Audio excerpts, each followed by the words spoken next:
Think about the worst thing that happened to you this year. The moment you'd erase if you could. The rejection. The loss. The phone call that split your life into a before and an after. Now, what if I told you that one day, maybe not today, but one day, you might look back at that exact moment and quietly whisper, "Thank you." That's not positive thinking. It's not pretending it didn't hurt. It's something older, stranger, and far more powerful than that. The Romans had two words for it: Amor, Fati, the love of fate. And by the end of these 8 minutes, you might start to see your whole life a little differently. Here's something almost all of us do without ever noticing. We spend enormous energy arguing with reality. Traffic shouldn't be this bad. She shouldn't have said that. It shouldn't be raining today. My life shouldn't look like this. And every single time reality wins, it always wins. It is completely, quietly undefeated, but we keep fighting anyway. We replay the argument we already lost. We rehearse the apology we're never going to get. We say no to something that has already, unchangeably, happened. The philosopher Friedrich Nietzsche noticed how much this quiet resistance costs us. Not the huge tragedies, the constant low-grade no we say to our own lives all day long. And he offered a radical alternative, not just to accept your fate, but to love it.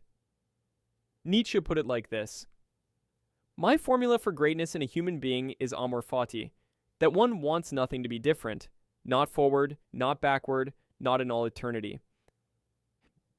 Not the losses, not the detours, not even the version of you that made all the wrong calls." Now, Nietzsche gave the idea its name, but he didn't invent it. Centuries before him, the Stoics were already living it. Marcus Aurelius, a Roman emperor with every reason in the world to complain, trained himself to meet whatever the day handed him as if he had chosen it himself. Epictetus, who was born into slavery, taught that we don't get to write the play. We only get to decide how well we act our part. Different men, different centuries, the same quiet revolution. Stop wishing life were other than it is. Now here's where a lot of people get this wrong. Amor Fati is not giving up. It's not lying down and muttering, "Whatever happens, happens." That's resignation, and resignation is heavy. Amor Fati is the opposite. It's a yes. A full, arms open yes to your actual life. The one you're living, not the one you planned. Picture the difference like this. Two people get caught in the rain. The first hunches their shoulders, curses the sky, and spends the entire walk home miserable and soaked. The second tilts their face up, feels the water, and just lets it be part of the day. Both of them get wet. Only one of them suffers. The rain doesn't care either way. That's the whole point. Your resistance never once changed the weather. It only soaked you twice.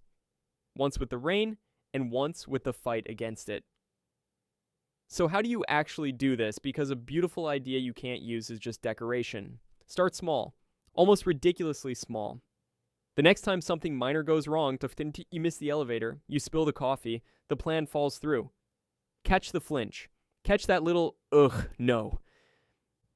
And instead, try 3 quiet words, this too. This too is part of my life. This too I'll take. You're not pretending you enjoy it, you're just stopping the war. You're dropping your end of the rope in a tug of war with a reality that was always going to win. Then, when you're ready, go bigger. Look back at something you filed away as a disaster and ask one honest question: what did it give me? Not to excuse it, not to pretend it was secretly wonderful, but just to notice the job you lost that pushed you somewhere better. The person who left, who made room for who came next. The failure that taught you the one thing no success ever could. Nietzsche had a thought experiment for exactly this. He asked, imagine you had to live this precise life again. Every joy, every wound, every cringing, embarrassing moment, and on repeat forever. Could you say yes to it? Amor Fati is learning, slowly, to answer. Yes. Again. All of it. And here's what starts to happen when you live this way. Something loosens in your chest. That exhausting full-time job of managing the universe, deciding what should and shouldn't be allowed to happen, you quietly hand it back. It was never yours to begin with. You stop slicing your life into the good parts and the parts you're just waiting to get past. It all becomes simply your life. Whole. Yours. Worth living exactly as it arrives. And strangely, this doesn't make you passive. It makes you braver. When you're no longer terrified of what might happen, because you've already decided to meet it with a yes, you start taking more chances. You love more openly. You risk more. Because deep down, you already know, whatever comes, you'll find a way to embrace it. Your life is going to keep happening. The good and the hard, the planned and the ambushes, that part was never up to you. But whether you spend that life at war with it or in love with it, that part always was. Amor, Fati. Love your fate. Not because everything is good, but because it's yours. If this gave you something worth keeping, subscribe and stick around. Every week, we sit with one idea like this and let it quietly change how we live. Think.